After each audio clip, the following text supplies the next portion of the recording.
The stagecoach lurched to a stop in front of the dusty railway station in Aurora, Nevada, and Lillian Lawrence knew her entire life was about to change forever as she gripped the worn leather handle of her single traveling bag with trembling fingers. She had traveled nearly 3,000 miles to meet a man she knew only through carefully penned letters, trading the suffocating propriety of Boston society for the raw uncertainty of the Nevada territory in the spring of 1875. The driver offered his hand to help her down, but when her feet touched the ground, her left leg buckled slightly beneath her weight. She had been sitting for so long that the old injury always protested more fiercely. The limp that had been her constant companion since the carriage accident 5 years ago made itself known with a sharp ache that traveled from her hip to her ankle. Lillian straightened her traveling dress, dusty from the journey, and looked around the small town that would become her home. Aurora sat nestled in the high desert, surrounded by sage-covered hills that rolled toward distant mountains. The main street was a mixture of wooden buildings, some freshly painted and others weathered gray by the harsh sun and wind.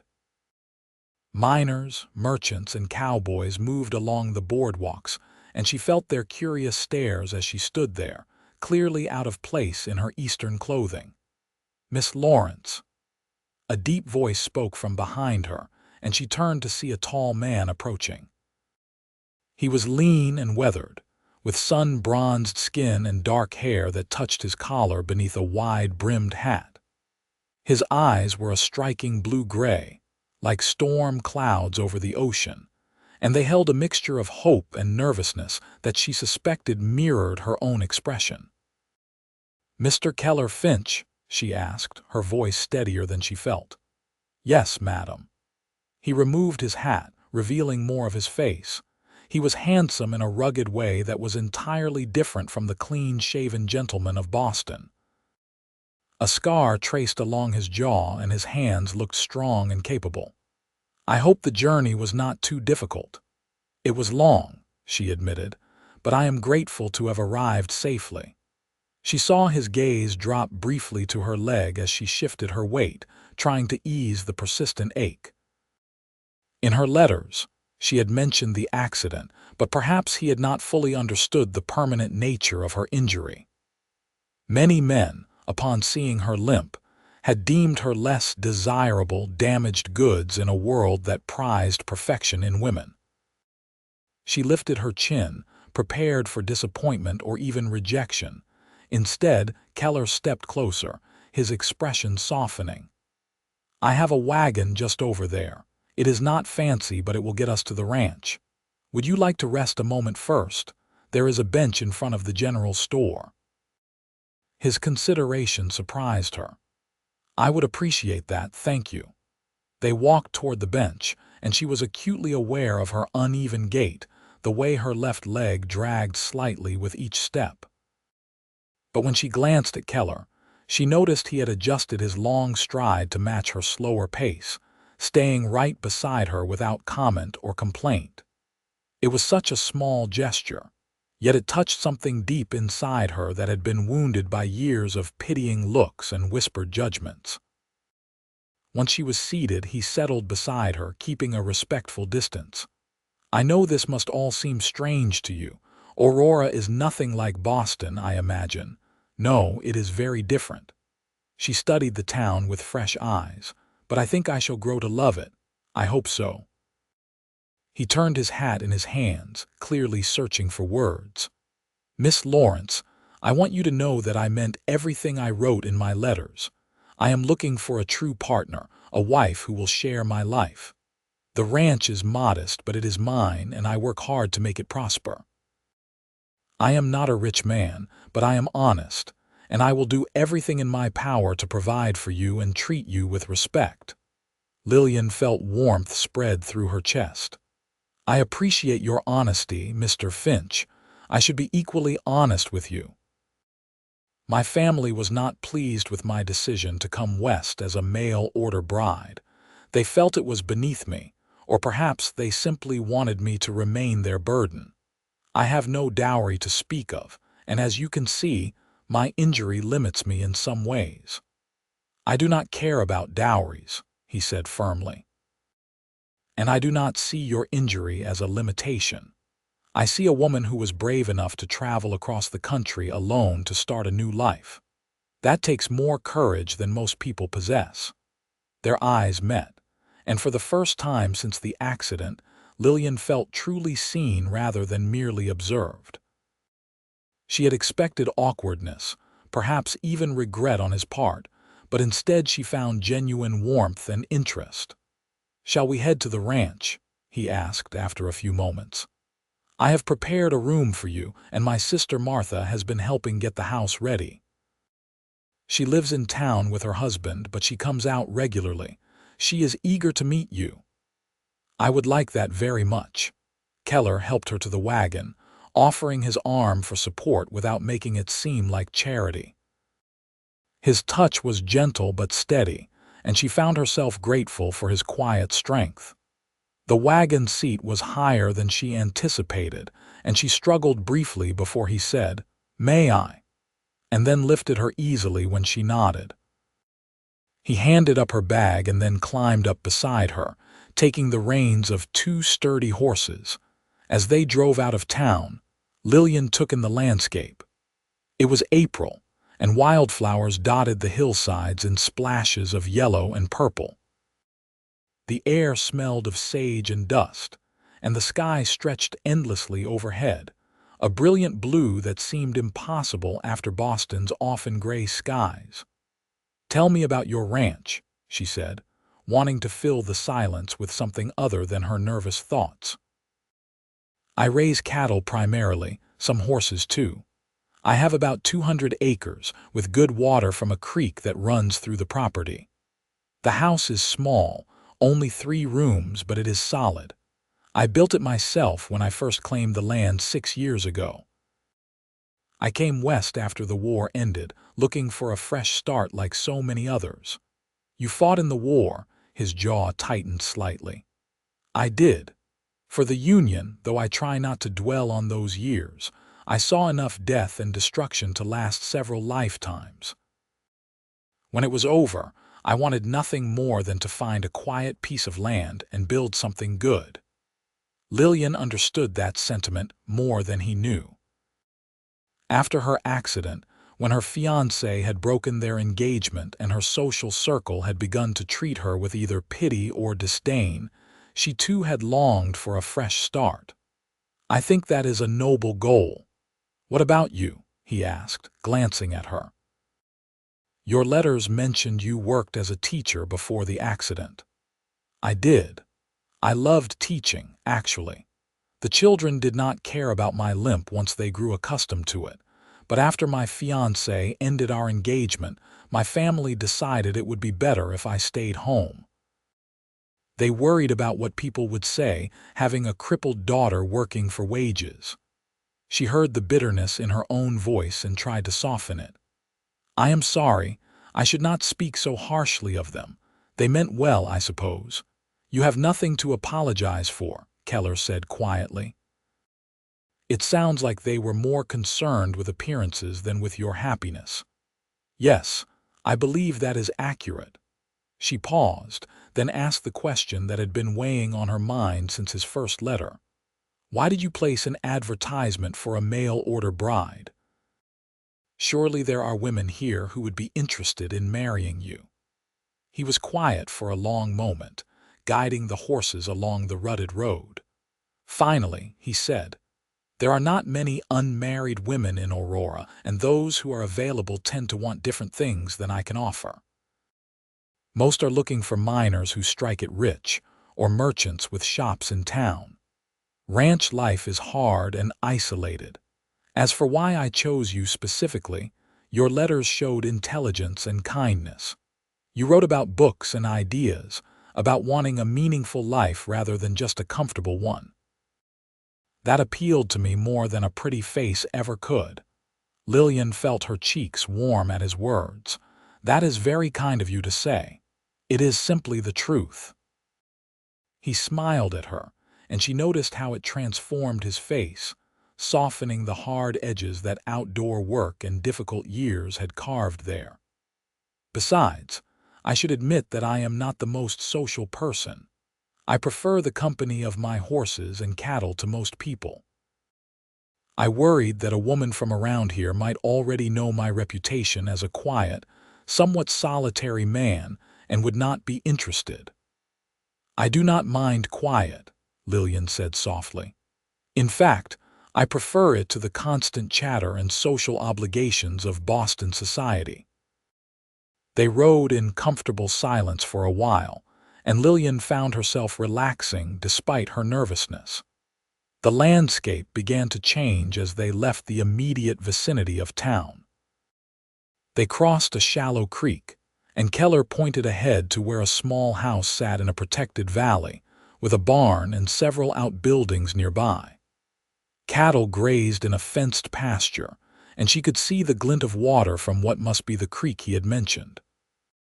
"This is it," he said, pride evident in his voice. "This is home." The house was indeed small, made of wood with a covered porch that faced east toward the rising sun. It was simple but well built, and someone had planted flowers along the front, though they were still early in their spring growth. Smoke curled from the chimney, and as they approached, the door opened to reveal a woman in her early 30s with a friendly, round face. "You must be Lillian," the woman called out, wiping her hands on her apron. "I am Martha, Keller's sister. Welcome, welcome." Keller helped Lillian down from the wagon, again matching her pace as they walked toward the house. Martha embraced her warmly despite them being strangers, and Lillian felt some of her anxiety ease. Come in," Martha said, ushering them inside. "I have coffee on and some fresh bread. You must be exhausted from your journey." The interior of the house was clean and surprisingly cozy. The main room served as both kitchen and living area, with a stone fireplace taking up most of one wall. Simple but sturdy furniture filled the space, and curtains hung at the windows. A door on the left led to what Lillian assumed was Keller's bedroom, and another door on the right stood open to reveal a smaller room with a bed, dresser, and washstand. "That is your room," Keller said, noticing her gaze. "I added it last year when I started corresponding with you. I wanted you to have your own space until we are properly married." His thoughtfulness continued to surprise her. Many men would have expected a mail-order bride to fulfill wifely duties immediately upon arrival, but Keller clearly respected her need for time and privacy. Martha poured coffee and set out bread with butter and honey. As they ate, she chatted easily about the town, the neighbors, and life in Aurora. Lillian learned that Martha had married a blacksmith named Samuel and that they had 3 children. She talked about the church, the general store, and the various characters who made up the small community. "The preacher, Reverend Matthews, is a good man," Martha said. "He and his wife Constance will be eager to meet you. When were you two thinking of having the wedding?" Lillian and Keller exchanged glances. They had discussed this in letters, but now that the moment was here, it felt more real and somehow more daunting. "I thought we might wait a few weeks," Keller said, looking at Lillian for confirmation. "Give Miss Lawrence time to settle in and make certain this is truly what she wants."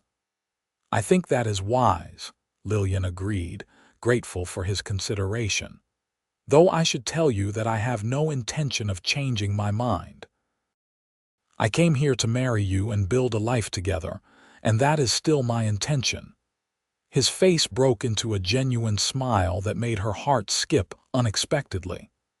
"I am very glad to hear that." Martha stayed for another hour, helping Lillian unpack her few belongings and telling her about the practical aspects of ranch life. When she finally prepared to leave, she pulled Lillian aside. "My brother is a good man," she said quietly. "He has been lonely for a long time, though he would never admit it. I think you will be very good for each other." Then she added with a knowing smile, "And do not let him work too hard. He has a tendency to forget to eat or rest when he gets focused on a task." After Martha left, Lillian and Keller stood somewhat awkwardly in the main room. The sun was beginning to set, painting the sky in shades of orange and pink. "I should see to the animals," Keller said. "Make yourself at home. There is food in the cupboard if you are hungry, and water in the pitcher for washing. I will not be long." Lillian watched him go, then explored the house more thoroughly. It was clear that he had prepared carefully for her arrival. Her room had fresh linens on the bed and a rag rug on the floor. The dresser was empty and waiting for her clothes. In the main room, she found dishes, cookware, and basic staples. Everything was practical and functional, but she could see ways to make it more comfortable and homey. She was arranging her books on a small shelf when Keller returned. He had removed his hat and jacket, and she noticed the way his shirt pulled across his shoulders, evidence of hard physical work. He washed his hands in a basin near the door, then turned to find her watching him. "I hope everything is to your liking," he said. "It is more than I expected," she assured him. "You have been very thoughtful." They prepared supper together, a simple meal of bacon, beans, and cornbread. Lillian was relieved to find that cooking on the wood stove was not so different from what she had learned in Boston, though everything here seemed more rustic. As they ate, they talked more easily than before, the initial awkwardness fading. "Tell me about your cattle," she asked. "I know very little about ranching. Right now, I have about 50 head, he explained. "Mostly cows with calves. I sell the steers each fall and keep the heifers to build the herd. It is slow work, but steady. I also have 6 horses, though 2 of them are just colts. I am hoping to build that side of the business eventually. Good horses always fetch a decent price." "Could you teach me?" The question came out before she had fully formed the thought. "About the horses and cattle, I mean. I would like to be helpful, not just someone who keeps house." His eyes lit up with surprise and pleasure. "I would be honored to teach you, though I must warn you ranch work can be difficult and dirty." "I am not afraid of hard work," she said firmly, "and I have discovered that I am stronger than I look." They continued talking as the light faded outside. Keller told her about the challenges of ranching in Nevada, the sometimes harsh winters and hot summers, the constant need for water and good grazing land. She told him about her students in Boston, the books she loved, and her dreams of maybe teaching again someday if Aurora ever got a proper school. When exhaustion finally overtook her conversation, Keller stood. "You must be tired. I will let you rest. If you need anything during the night, just call out. I am a light sleeper." "Thank you, Keller, for everything." He paused at the door to his room. "Thank you for coming all this way, for taking a chance on a stranger. I know it was not an easy decision." "No," she agreed. "But I believe it was the right one." That night, lying in her new bed, Lillian listened to the unfamiliar sounds of the ranch.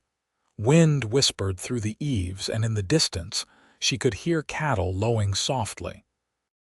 It was so different from Boston, where carriages clattered on cobblestones and city noise continued late into the night.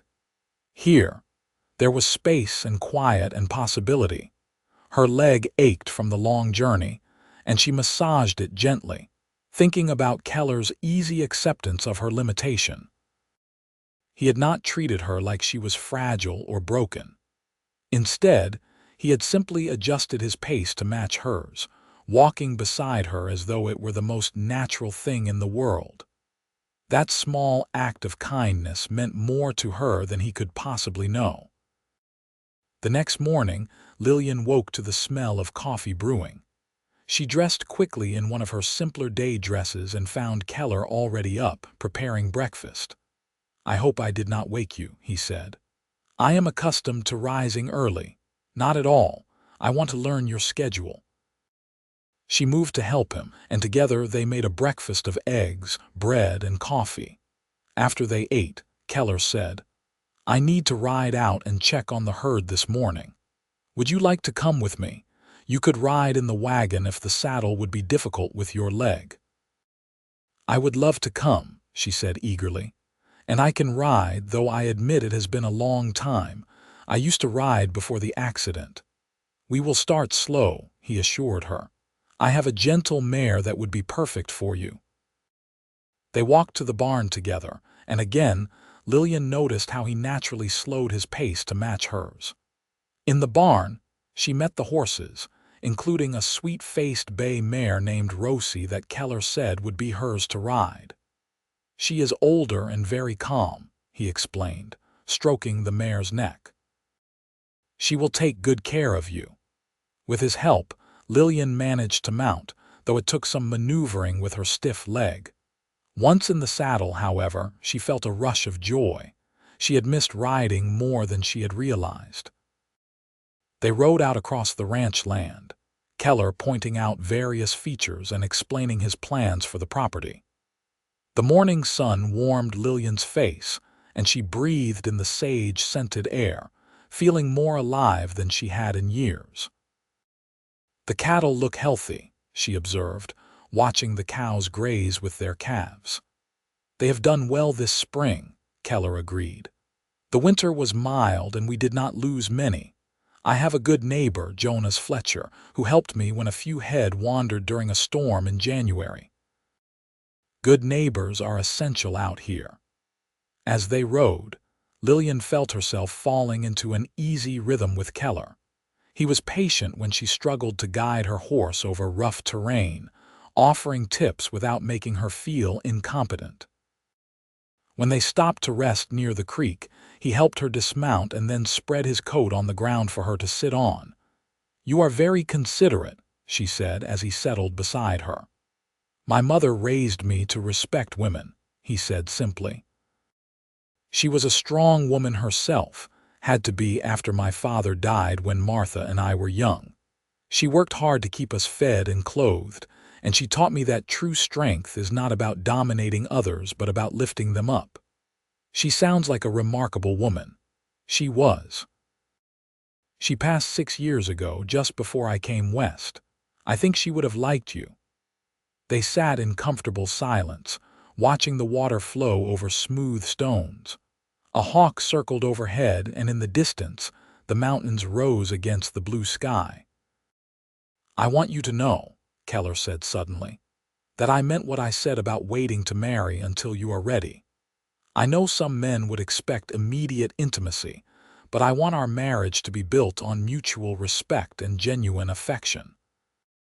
I hope that in time, we can grow to love each other, but I will not force anything." Lillian turned to look at him, seeing the sincerity in his eyes. "I appreciate that more than you know, but I should tell you that I already feel more comfortable with you than I ever did with my former fiancé. He was someone my family approved of, someone from the right background with the right connections, but we never truly connected. You and we have been honest with each other from the beginning. That means something." "It means everything," he said quietly. Over the following days, they fell into a routine. Keller would wake early and tend to the immediate needs of the animals while Lillian prepared breakfast. After they ate, they would work together, with Keller teaching her about the ranch. She learned to feed the chickens he kept for eggs, how to recognize when a cow might be having difficulty with a calf, and the basics of mending tack and harnesses. In the afternoons, Lillian would often work on making the house more comfortable, while Keller handled heavier ranch tasks. She sewed new curtains from fabric, Martha helped her purchase in town, planted a vegetable garden near the house, and organized the kitchen to be more efficient. Despite her leg, she found she could do most tasks if she planned carefully and took breaks when needed. What touched her most was that Keller never made her feel like her limitations were a burden. If he noticed her favoring her leg, He would suggest they rest or offer to finish a task himself, but never in a way that felt patronizing. He treated her like a capable partner who simply needed occasional accommodation, which was exactly what she had always wanted. One evening, about 2 weeks after her arrival, they were sitting on the porch watching the sunset. Lillian had made a stew for supper and they were both pleasantly tired from a day of work. "I have been thinking," Keller said, "that perhaps we should set a date for the wedding. That is, if you are still certain." Lillian felt her heart beat faster. "I am certain. Are you?" "More certain than I have ever been about anything," he said, turning to face her. "These past 2 weeks have been the happiest I can remember. You fit into my life as though you were always meant to be here. I know it is soon, but I believe I am falling in love with you, Lillian." Tears pricked her eyes, but they were tears of joy. "I feel the same way. When I left Boston, I hoped for a decent man who would treat me with respect, but you have given me so much more. You have given me partnership and friendship and the beginning of true love." He reached for her hand, and she gave it willingly. His palm was calloused from work, but his touch was gentle. "Shall we say 3 weeks from today?" he suggested. "That will give Martha time to help you prepare, and we can make sure word gets around town. I want everyone to know how proud I am to marry you. 3 weeks sounds perfect." That night, for the first time, he kissed her. It was gentle and sweet, standing on the porch with the stars bright overhead. When they parted, Lillian felt warmth spreading through her entire body. The next 3 weeks passed in a flurry of activity. Martha came out regularly to help Lillian sew a proper wedding dress from fabric they ordered from the general store. It was simple but beautiful, made of cream-colored cotton with lace at the collar and cuffs. Lillian also made new clothes for everyday wear, more practical than her Boston dresses, better suited to ranch life. Word of the wedding spread through Aurora, and neighbors Lillian had not yet met began stopping by to introduce themselves and offer congratulations. She met Jonas Fletcher, the neighbor Keller had mentioned, a gruff but kind older man who ranched the property to the north. His wife Sarah was a plump, cheerful woman who brought over a jar of preserves and promised to teach Lillian her recipe. Reverend Matthews and his wife Constance visited one afternoon. The Reverend was a serious but good-hearted man in his 50s, and Constance was warm and welcoming. They discussed the wedding ceremony and offered the use of the small church in town. During this time, Lillian and Keller grew closer. They talked late into the evenings, sharing their hopes and dreams for the future. He told her about his experiences in the war, things he said he had never spoken of before. She shared her pain over her broken engagement and the way her family had treated her after the accident. "I sometimes wonder if they were relieved when I decided to come west," she admitted one night, "as though my absence solved a problem for them." "Then they were fools," Keller said firmly. "Their loss is my gain." He also continued teaching her about ranch work, and Lillian discovered she had a natural affinity for the horses. She spent hours with Rosie and the other horses, learning their individual personalities and how to care for them properly. Keller watched her with pride, clearly pleased by her genuine interest. One afternoon, about a week before the wedding, Lillian was in the barn grooming Rosie when she heard raised voices outside. She limped to the barn door and saw Keller talking with 2 men she did not recognize. They looked rough, with guns at their hips and hard expressions. "I told you, I am not interested in selling," Keller was saying, his voice firm but controlled. "You are making a mistake, Finch," one of the men said. He was tall and lean with a scar across his nose. "Mr. Dalton is willing to pay a fair price for your land. You should take it while the offer stands." "My answer is no. Now I will ask you to leave." The second man, shorter but broader, stepped forward aggressively. "You are being stupid." This land would be better used as part of a bigger operation. What are you going to do with it, scraping by with your small herd? Lillian saw Keller's jaw tighten, but he kept his composure. What I do with my land is my business. Now leave, before I have to make you leave. The scarred man laughed without humor. We will be back, Finch, and next time you might want to reconsider your answer. He glanced toward the barn and spotted Lillian. That your mail-order bride, pretty thing even with the limp, shame if something happened to her. Keller moved faster than Lillian would have thought possible. In seconds, he had the man by his shirt, pulling him close. You threaten her, you threaten me. And I promise you that is a mistake you do not want to make. For a moment, tension crackled in the air. Then the shorter man pulled his companion back. Easy, Tom. We are just delivering a message. No need for violence. He looked at Keller. But you should think carefully about Mr. Dalton's offer. He does not like being told no. The two men mounted their horses and rode away. Keller stood watching until they were out of sight, then turned to find Lillian emerging from the barn. Are you all right? She asked, worried.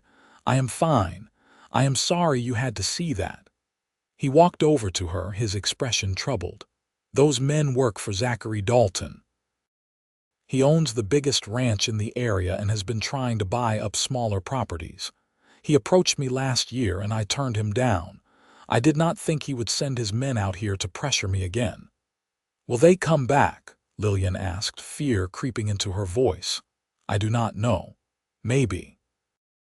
He took her hands in his. But I want you to know that I will not let anything happen to you. I have my rifle and I am a good shot. And Jonas Fletcher would come running if I fired the signal shot we arranged.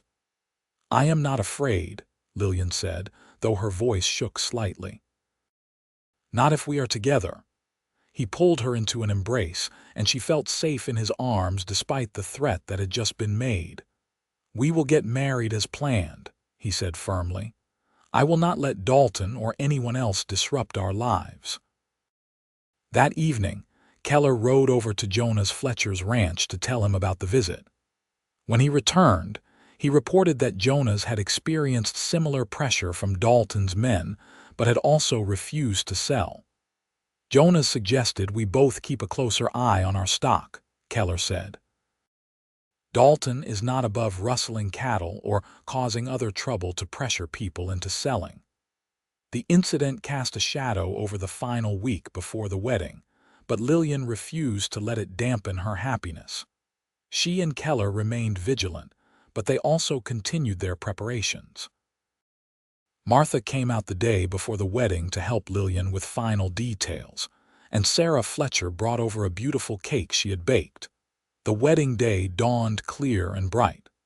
Lillian dressed carefully in her new gown, and Martha helped arrange her hair in a simple but elegant style. She looked at herself in the small mirror Keller had hung in her room and barely recognized the woman staring back. Her cheeks were flushed with excitement, and her eyes were bright. She looked happy, truly happy, in a way she had not been in years. The ceremony was held in the small church in Aurora. It seemed like the entire town had turned out for the occasion. Lillian walked down the aisle on Martha's arm, since she had no family present, and her limp was barely noticeable in her excitement. Keller stood at the front in a new suit, his face full of love and pride as he watched her approach. Reverend Matthews performed the ceremony, speaking about love, commitment, and the challenges and joys of building a life together. When Keller said his vows, his voice was steady and clear. I, Keller Finch, take you, Lillian Lawrence, to be my wife. I promise to walk beside you always, to match my pace to yours, to support you in all things. I promise to honor you, cherish you, and love you all the days of my life. Lillian felt tears streaming down her face as she said her own vows. I, Lillian Lawrence, take you, Keller Finch, to be my husband. I promise to be your partner in all things, to share in your joys and sorrows. I promise to build a life with you here in this wild land, to honor you, cherish you, and love you all the days of my life." When the Reverend pronounced them husband and wife, Keller kissed her tenderly, and the congregation erupted in applause and cheers. They walked back down the aisle together, hand in hand, and Lillian knew that she was exactly where she was meant to be. The reception was held at Martha and Samuel's house, as it was the largest in town. There was food, music, and dancing.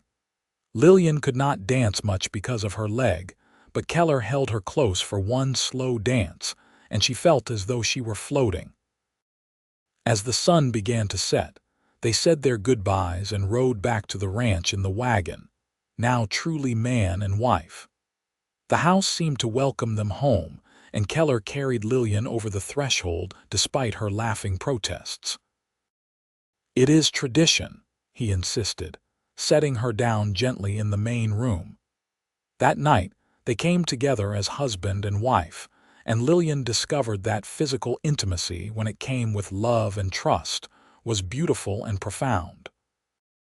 Keller was gentle and patient, and afterward they lay wrapped in each other's arms, talking quietly about their future. "I want to make you happy," he said, stroking her hair. "That is my primary goal in life now." "You already do," she assured him. "Every single day." The months following the wedding were filled with hard work and deep contentment. Lillian threw herself into ranch life, learning everything Keller could teach her. She discovered she had a talent for working with the horses, and under her care, they thrived. She also started a larger garden, growing vegetables that supplemented their diet and could be preserved for winter. In early summer, Jonas Fletcher came riding up to the house one morning, his face grave. "Keller, I have lost 6 head of cattle. I found tracks leading north toward Dalton's range." Keller's expression darkened. "When did this happen?" "Sometime in the last 2 days. I am riding into town to report it to the sheriff, but I wanted to warn you to keep a close eye on your stock." After Jonas left, Keller and Lillian rode out to check their herd. Everything seemed in order, but they both felt uneasy. That night, Keller suggested that Lillian stay in the house while he kept watch in the barn. "I am not leaving you out there alone," Lillian said firmly. "We are partners, remember. We face things together." So they both kept watch, taking turns sleeping and staying alert. Nothing happened that night, but 2 nights later, around midnight, they heard the sound of cattle bellowing in distress. Keller grabbed his rifle and ran outside, with Lillian following as quickly as her leg would allow. In the moonlight, they could see 3 men on horseback trying to drive off a portion of their herd. Keller fired a warning shot into the air, and the men turned toward them. "Get back to the house," Keller ordered Lillian, but she had already retrieved the shotgun she had learned to handle over the past months. One of the rustlers fired in their direction, and Keller returned fire. Lillian was terrified but stood her ground, raising the shotgun to her shoulder as Keller had taught her. The rustlers, realizing they were facing more resistance than expected, retreated quickly, driving off only a few head of cattle before disappearing into the darkness. Keller fired the signal shot that would bring Jonas Fletcher, then turned to Lillian. "Are you hurt?" "No, I am fine." "Are you?" He pulled her close, and she felt him trembling slightly with the aftershock of danger. "I am fine. You were very brave." Jonas arrived within 15 minutes, rifle in hand. Together, the 2 men tracked the rustlers' trail in the moonlight, but it was clear the thieves had scattered. They managed to recover the few cattle that had been driven off, as the animals had not gone far. The next morning, Keller, Jonas, and several other ranchers rode into Aurora to speak with Sheriff Thomas Redding. The sheriff was a solid man in his 40s who took his job seriously. He listened to their accounts and nodded grimly. "I have suspected for some time that Dalton is behind the rustling in this area," he said. "But without proof, my hands are tied. He is careful not to get his own hands dirty." "So what do we do?" Keller asked, frustration evident in his voice. "Keep watching your stock. Document everything. Eventually, he will make a mistake, and when he does, I will be ready." The sheriff paused. "In the meantime, I suggest you ranchers look out for each other. Ride in pairs when you can, and do not hesitate to defend your property." When Keller returned home, he found Lillian had spent the morning making improvements to their defenses. She had moved supplies into the house so they could withstand a siege if necessary, and she had practiced her shooting with targets behind the barn. "I will not be helpless," she told him when he raised an eyebrow at her preparations. "If Dalton's men come back, I want to be ready." He kissed her forehead. "I am proud of you, but I hope it does not come to that." For the next few weeks, tension hung over the valley. Several more ranchers reported missing cattle or other harassment, clearly designed to pressure them into selling. But the small ranchers also came together, organizing regular patrols and helping each other with work, so that no one was ever alone and vulnerable. Lillian became friends with Sarah Fletcher and some of the other ranch wives. They shared recipes, advice, and support. The women were tough and resourceful, having learned to thrive in the harsh environment, and Lillian found herself inspired by their strength. One afternoon in late summer, Lillian was working in her garden when she heard a horse approaching. She looked up to see a well-dressed man riding toward the house on a beautiful black stallion. He was in his 50s, with silver hair and an air of authority that immediately put her on guard. "Mrs. Finch," the man called out, dismounting, "I am Zachary Dalton. I was hoping to speak with your husband." "He is out checking the herd," Lillian said coolly, wiping dirt from her hands. "I expect him back soon." "Perhaps I could wait then. It is a long ride from my ranch." Reluctantly, Lillian offered him water and they sat on the porch. Dalton looked around with an appraising eye. "Your husband has built a nice place here," he said. "But it could be so much more with the right resources behind it. That is what I wanted to discuss with him." "I believe my husband made his position clear," Lillian said. "We are not interested in selling." Dalton's smile did not reach his eyes. "Perhaps you should let him speak for himself, Mrs. Finch. Women do not always understand the realities of business." Lillian felt anger flare in her chest, but before she could respond, she heard Keller's horse approaching. He rode up quickly, clearly wary of finding Dalton at his home. "What are you doing here?" Keller asked, not bothering with pleasantries. "I came to make you a final offer," Dalton said, standing. "I am prepared to pay twice what your land is worth. You and your pretty wife could start over anywhere you wanted, live comfortably for years on what I am offering." "And I am telling you for the last time, no," Keller said firmly. "This is my land and I am not selling." Dalton's expression hardened. "You are making a mistake, Finch. I can make things very difficult for you.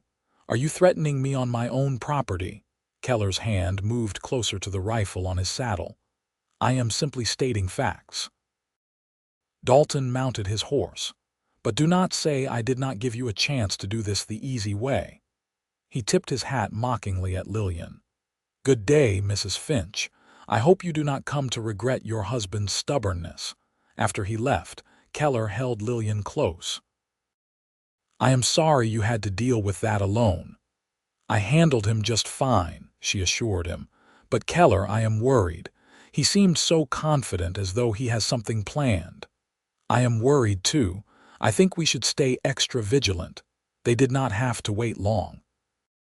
3 days later, a fire started in their hay barn in the middle of the night. They woke to the smell of smoke and rushed outside to find the structure fully engulfed.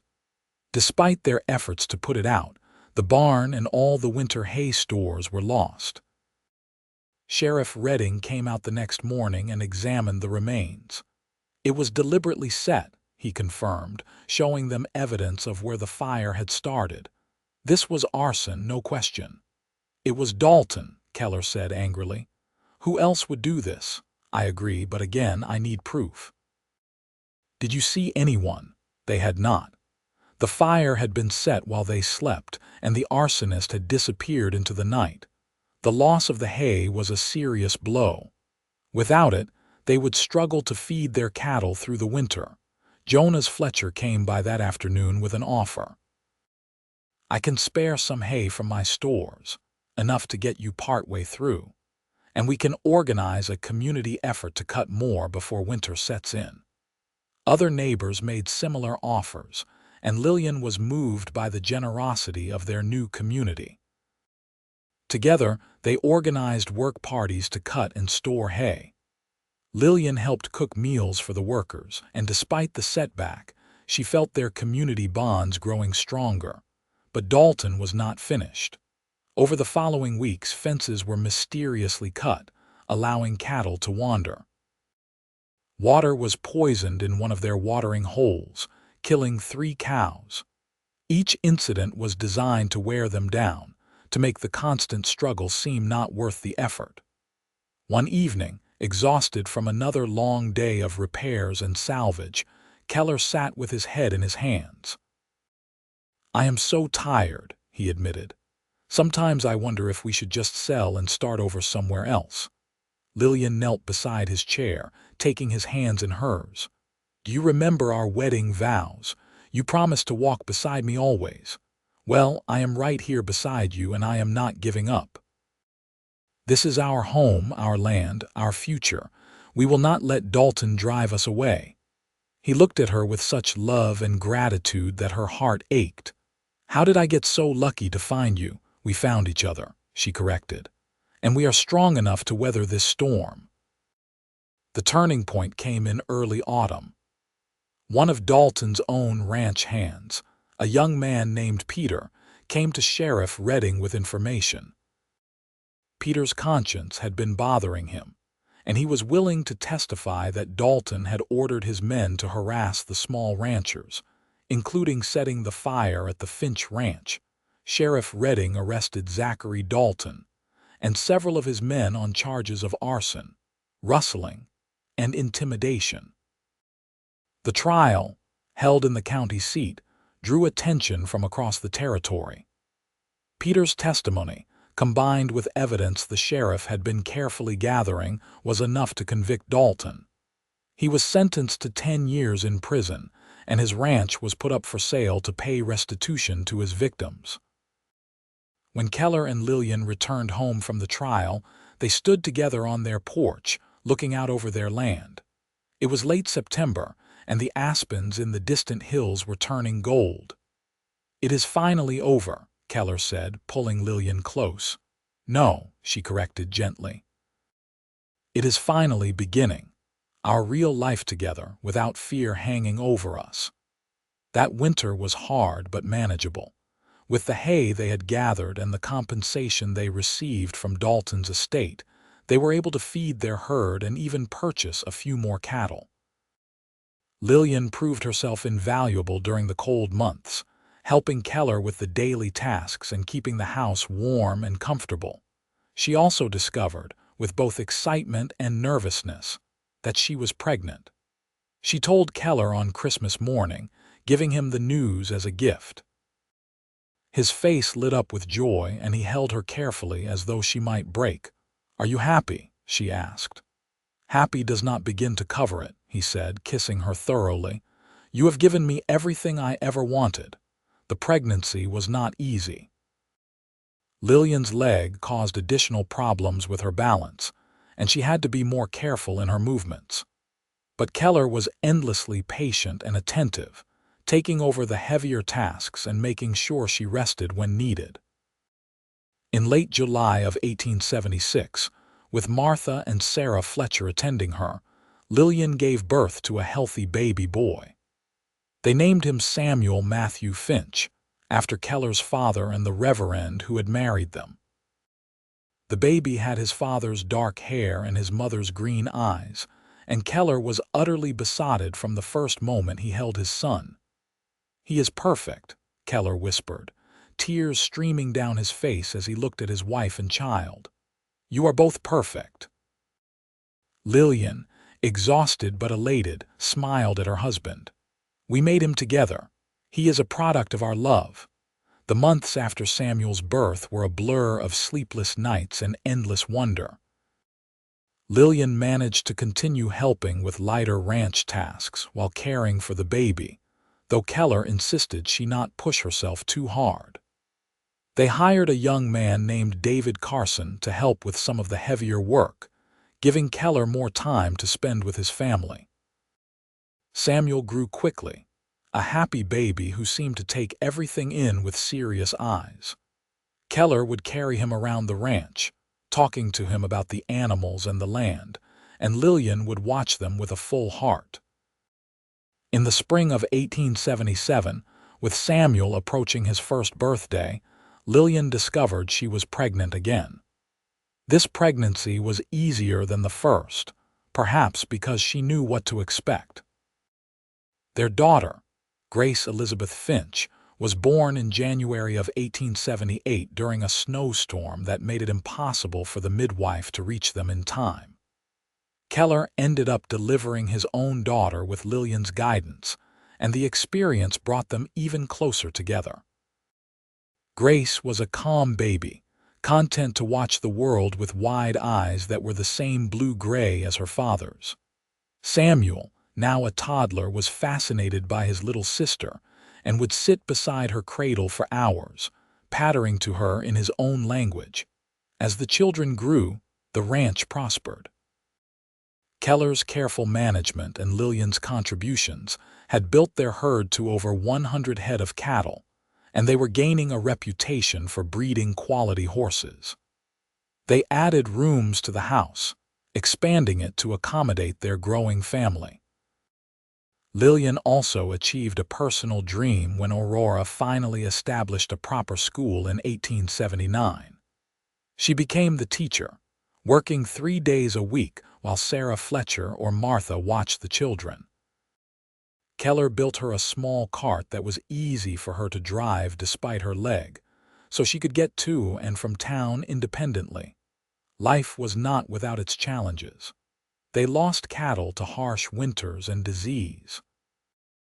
Lillian's leg continued to trouble her, especially as she aged, and there were days when the pain kept her in bed. But through it all, they faced everything together, just as they had promised in their wedding vows. In 1882, Lillian gave birth to their third child, another boy they named Jonas after their neighbor and friend who had passed away the previous year. Jonas Finch was a wild, adventurous child who kept them constantly on their toes, but he was also loving and loyal to his family. The years passed in a rhythm of seasons and growth. Samuel grew into a responsible young man who loved working with the cattle. Grace was quieter but brilliant, devouring every book Lillian could find for her. And Jonas was the charmer, making friends wherever he went and bringing laughter into their home. On their 10th wedding anniversary in 1885, Keller and Lillian stood on the porch where they had shared so many conversations over the years. Their children were playing in the yard, their voices ringing in the evening air. The ranch stretched out before them, prosperous and thriving. "You remember the day you arrived?" Keller asked, his arm around Lillian's waist. "Of course. I was so nervous and my leg hurt from the journey. I thought you might be disappointed when you saw me limp." "I was never disappointed, not for a single moment." He turned to face her, taking both her hands in his. "Do you know what I saw? I saw courage and grace. I saw a woman who was willing to risk everything for a chance at a new life. And I knew even then that I wanted to walk beside you always." "And you have," she said, tears in her eyes. "You slowed your pace to match mine, not just that first day, but every day since. You have shown me what true partnership means, what real love looks like." "It is easy to walk beside someone you love," he said simply. "You are my partner, my best friend, the mother of my children. You are everything to me." They kissed as the sun set behind the mountains, painting the sky in brilliant oranges and purples. Their children's laughter drifted to them on the evening breeze, and Lillian felt complete contentment wash over her. The years continued to pass, bringing new joys and occasional sorrows. They celebrated births and mourned deaths. They weathered droughts and economic downturns. They watched their children grow, fall in love, and start families of their own. Samuel married a rancher's daughter from the next valley and took over the day-to-day running of the ranch, allowing Keller and Lillian to slow down as they aged. Grace shocked everyone by deciding to become a lawyer, one of the first women in Nevada to do so. And Jonas, true to his adventurous spirit, became a deputy sheriff, working to maintain law and order in their growing community. Lillian continued teaching until arthritis in her hands and the persistent pain in her leg made it too difficult. By then, she had taught most of the children in Aurora, and many of them went on to accomplish great things, always crediting Mrs. Finch for instilling in them a love of learning. Keller remained active on the ranch well into his 60s, though he finally admitted he was slowing down. He and Lillian spent their days in quiet companionship, still talking for hours about everything and nothing, still finding new things to learn about each other even after decades of marriage.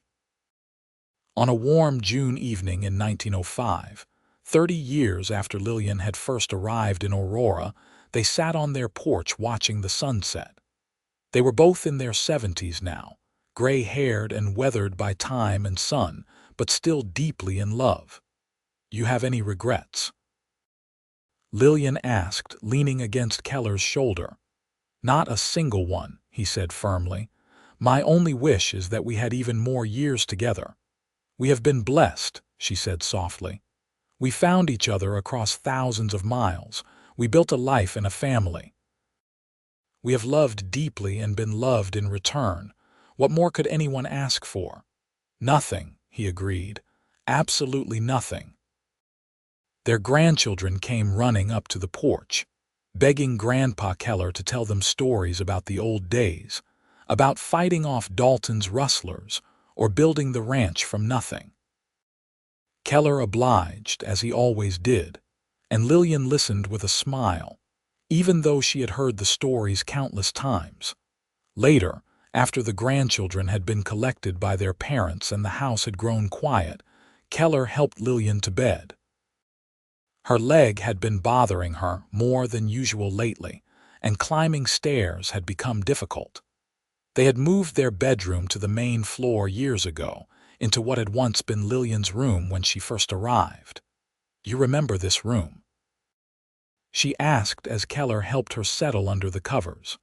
"Of course. This is where you slept that first night when you were still Miss Lawrence and I was trying to work up the courage to tell you I was already falling in love with you. You were falling in love with me even then. From the moment you stepped off that stagecoach and lifted your chin despite your obvious pain and nervousness. You were the bravest person I had ever met." He climbed into bed beside her, and they lay together in the darkness, listening to the familiar sounds of the ranch settling for the night. "Keller," Lillian said softly, "thank you for choosing me. Thank you for seeing past my limitations to the person I was inside." "You never had limitations," he corrected gently. "You had challenges, yes, but you faced them all with courage and grace. You made me a better man, Lillian. You gave me purpose and joy, and a family I never dared dream of having. I am the one who should be thanking you." They fell asleep in each other's arms, as they had done for 30 years. And in the morning, they woke together to face another day of the life they had built, side by side. Pace matched perfectly, walking through their years as partners in every sense of the word. Lillian lived to be 78, passing peacefully in her sleep in 1908 with Keller holding her hand. Keller followed her less than a year later, unable to imagine life without his beloved wife beside him. They were buried together on a hill overlooking their ranch, their graves marked with a simple stone that read, "Keller and Lillian Finch, together always. Their children, grandchildren, and great-grandchildren continued to work the ranch, keeping alive the legacy of love, hard work, and partnership that Keller and Lillian had established. The story of the mail-order bride who arrived with a limp and the cowboy who slowed his pace to walk beside her became part of local legend, told and retold as an example of true love and commitment. The ranch still stands today, though much expanded and modernized. But the original house, the one Keller built with his own hands and that he and Lillian filled with love and laughter, has been preserved. And on quiet evenings, when the wind whispers through the sage and the sun sets behind the mountains, some say you can still feel their presence there. Two souls who found each other against all odds and built a life of extraordinary beauty in the wild Nevada territory. Their love story began with Lillian's brave decision to travel across the country for a chance at a new life. It continued with Keller's simple, profound act of slowing his pace to match hers, of seeing her not as damaged or limited, but as the strong, capable woman she was. And it endured through decades of hard work, challenge, joy, and devotion. In the end, their story was not about overcoming adversity or conquering the Wild West, though they did both. It was about two people who recognized in each other the possibility of partnership, respect, and deep, abiding love. It was about choosing each other every day, in big ways and small, from Keller adjusting his stride to match Lillian's uneven gait to Lillian standing beside him with a shotgun when rustlers threatened their home. It was a love story for the ages, born in the dust and sage of Nevada territory, nurtured through years of shared labor and dreams, and lasting far beyond the physical lives of those who lived it. Their descendants carry their story forward, passing it down through generations as a reminder of what love can be when it is built on a foundation of respect, partnership, and unwavering commitment. The mail-order bride arrived with a limp, and the cowboy slowed his pace to walk beside her always. In that simple act of consideration and respect, a lifetime of love was born. And in the telling and retelling of their story, that love continues to inspire, reminding us all that true partnership means meeting each other where we are, adjusting our pace to walk together, and building something beautiful from the willingness to truly see and value one another. Their story is complete, their lives fully lived, their love eternally celebrated. The ranch they built stands as a testament to what two people can create when they work together in genuine partnership. And the family they raised carries forward their values of hard work, integrity, and devotion. In Aurora, Nevada, their names are still spoken with respect and affection. The school where Lillian taught has been renamed in her honor. And every year on their wedding anniversary, the descendants of Keller and Lillian Finch gather at the ranch for a celebration of love, family, and the enduring legacy of two people who found each other across the vast distance of a growing nation and built a life of profound meaning and joy. The Wild West was a place of hard men and harder conditions, where survival often took precedence over sentiment. But in the midst of that harsh landscape, Keller and Lillian Finch proved that love could not only survive but thrive.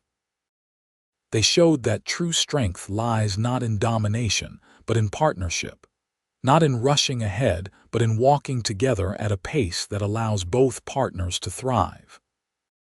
Their story had a beginning when a nervous woman with a limp stepped off a stagecoach and a lonely cowboy offered his hand in friendship and hope.